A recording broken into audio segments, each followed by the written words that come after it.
Hi friends, welcome to cine family two.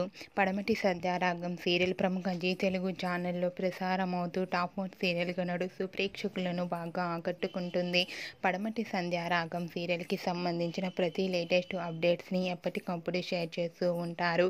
ఈ serial heroine Prithviraj and ప్రీతి శర్మ శ్రీను ఆద్య క్యారెక్టర్లో నటిస్తూ మంచి పేరును, గుర్తింపును, సక్సెస్ను అందుకుంటున్నారు. అయితే రీసెంట్గా Padamati Sandhyaragam serial heroine Sreenu Aadya wedding shooting location latest ఫొటోస్ను షేర్ చేశారు. ఆ ఫొటోస్లో ఆద్య పెళ్లి కూతురు గెటప్లో చాలా అందంగా, క్యూట్గా, ముద్దుగా కనిపించింది. ఆ ఫొటోస్ చూసిన వారంతా beautiful and lovely angel and eagerly waiting this latest episodes అంటూ కామెంట్స్ పెడుతున్నారు. మీకు కూడా Padamati Sandhyaragam serial heroine Sreenu Aadya wedding shooting location latest photos మీకు నచ్చినట్లయితే మీ అభిప్రాయాన్ని మీ కామెంట్ రూపంలో తెలియజేస్తూ లైక్ చేయండి, షేర్ చేయండి. మరిన్ని ఇంట్రెస్టింగ్ అండ్ లేటెస్ట్ అప్డేట్స్ కోసం మా సినీ ఫ్యామిలీ 2 ఛానల్ని సబ్స్క్రైబ్ చేసుకోండి.